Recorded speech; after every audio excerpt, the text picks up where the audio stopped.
सबसे पहले बात करेंगे कराची में आतिशज़दगी के वाक़यात मामूल बनने लगे। आतिशज़दगी से 7 बड़े वाक़यात ने शहरियों को हिलाकर रख दिया। 8 जुलाई 2025 को एक्सपोर्ट प्रोसेसिंग जोन में तीसरे दर्जे की खौफनाक आतिशज़दगी, 4 फैक्ट्रियों की इमारतें ज़मीन बोस हुई। आतिशज़दगी का दूसरा बड़ा वाक़या भी EPZA में ही पेश आया। गोदाम में लगी आग बुझाने में 16 फायर टेंडर्स और 1 स्नार्कल ने हिस्सा लिया। 21 अगस्त 2025 में सदर में पटाखों के गोदाम में आतिशज़दगी से 6 अफराद जाँ बहक हुए थे। जबकि 9 सितंबर 2025 को नॉर्थ कराची सनती इलाके में फैक्ट्री में आग लगी थी और 4 दिसंबर 2025 को एक्सपोर्ट प्रोसेसिंग जोन में कपड़ा फैक्ट्री में आग लगी थी। और इस वक्त सानहा कराची में हम देख रहे हैं गुल प्लाजा सानहा, जिसमें अब तक 30 से ज़ायद अफराद ज़ख्मी हैं और 9 अफराद के जाँ बहक होने की इतलात हैं। और शहबाज खान हमारे साथ बराह रास्त मौजूद हैं। वहीं से शहबाज, बताइएगा, तकरीबन कोई 36 घंटे गुजर चुके हैं इस साने को, अभी इस वक्त करंटली क्या सूरत हाल है? जी बिल्कुल, गुल प्लाजा की मुतासरा इमारत में इस वक्त भी इमदादी सरगर्मियाँ जारी हैं। तकरीबन इस वाक़े को 36 घंटे से ज़ायद का वक्त हुआ जाता है अब, और मुसलसल हम देखते हैं कि डे फर्स्ट से अब तक जो है वो रेस्क्यू इदारों की जानिब से, फायर फाइटर्स की जानिब से इमदादी सरगर्मियाँ जो है वो जारी हैं, फायर फाइटिंग जो है वो जारी है।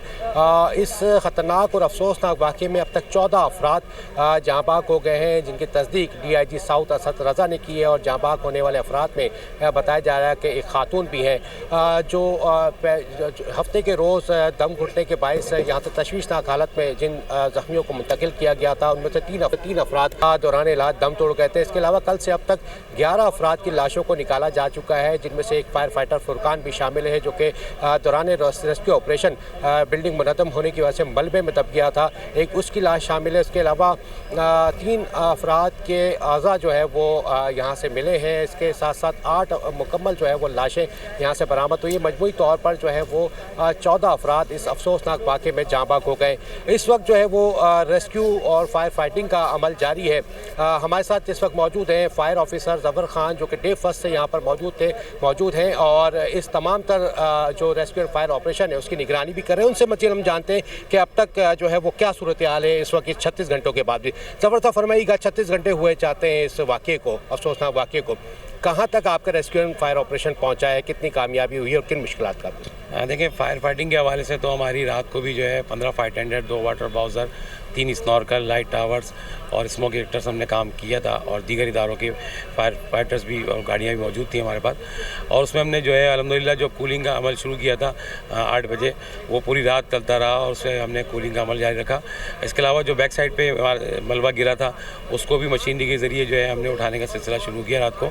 और साथ ही साथ जो है वो जो लोग मिसिंग हैं उनकी सर्चिंग का भी अमल जारी रखा, क्योंकि इमारत इंतहाई डेंजरस हो चुकी है और 2 जगह से गिर भी चुकी है और पूरी बिल्डिंग में क्रैक्स आ चुके हैं। तो उसमें अंदर जाके फायर फाइटिंग करना मुमकिन नहीं है, इसलिए बाहर से ही फायर फाइटिंग की जा रही है। और 80% हम कह सकते हैं कि हमने आग को कंट्रोल किया हुआ है, आग ख़त्म कर दी है और कूलिंग का अमल चल रहा है हमारा। इसी तरह सर्चिंग के हवाले से अर्बन सर्च के साथ मिलकर हमने जो है वो रात को सर्चिंग की है और हमने वहाँ से कुछ बॉडीज़ और पार्ट्स भी रिकवर किए रात में हमने। अच्छा, ह्यूमन बॉडी डिटेक्टर हमारे पास मौजूद है, यानी कि KMC का मौजूद है। अगर मौजूद है तो क्या उससे ऑपरेशन कंटिन्यू किया जा सकता है? अरे देखें, जो जल जाती हैं उसको जो है लोकेटर नहीं फाइंड आउट कर सकता। लोकेटर हमारे पास मौजूद है, लेकिन वो उस सूरत में है कि जब ह्यूमन बॉडी यानी कि इसमें ज़िंदा होने के असरात हों तो किसी भी किस्म के, तो वो फिर उसको डिटेक्ट कर सकता है। लेकिन मौजू फिर यही है कि इसमें इमारत में दाखिल होंगे तभी डिटेक्ट शुरू होगा ना, डिटेक्शन का अमल। लेकिन इमारत में दाखिल ही नहीं हो पा रहे तो मुमकिन नहीं है हमारे लिए कि हम उसको जाके, अब इसमें भी हम रिस्क लेकर इमारत के अंदर जो सर्चिंग कर रहे हैं वो उन पॉकेट्स में जहाँ पर हमें निशानदेही कंफर्म होती है कि यहाँ बॉडीज़ हैं, तो फिर हम रिस्क लेते हैं और वो अपनी अर्बन सर्च की रेस्क्यू की टीम से जाके उसकी सर्चिंग करते हैं और उसको बॉडीज़ को रिकवर करते हैं। अच्छा, सुबह 6 बजे एक फैसला किया गया था फोर्सेबल एंट्री का, यानी कि रास्ता बना के अंदर जाने का, तो क्यों रोक दिया गया? इस फैसले पे इम्प्लीमेंट क्यों नहीं हुआ अभी? अभी देखें, बैक साइड पे तो मशीनरी काम कर रही है। अब जो फ्रंट साइड है इस पर भी जो है वो यकीनन इस पर आज सुबह जो है इंशाल्लाह काम होगा, ताकि जो है वो जो इमारत टूटी है इसका जो मलबा है उसे हटाया जाए और फिर रास्ते को, मस्जिद एग्जिट को क्लियर किया जाए। क्या समझते हैं मजीद कितना वक्त दरकार होगा इन तमाम रेस्क्यू ऑपरेशन को मुकम्मल करने? देखिए, चूँकि इमारत की सूरत हाल के मद्देनज़र इसमें जो है सेफ्टी फर्स्ट को सामने रखते हुए काम किया जा रहा है ताकि मजीद किसी किस्म का कोई नुकसान ना हो, क्योंकि कल आपको इल्म है कि हमारा एक फायर फाइटर जो है शहीद भी हुआ है। तो इस वजह से मजीद अब थोड़ा सा हम सेफ्टी के साथ काम कर रहे हैं कि मजीद कोई अल्लाह ना करे कैचुअलिटी ना बढ़े। इसलिए इसमें टाइम तो काफ़ी दरकार होगा और सर्चिंग का अमल जो है मुसलसल कंटिन्यू चलता रहेगा 24 घंटे।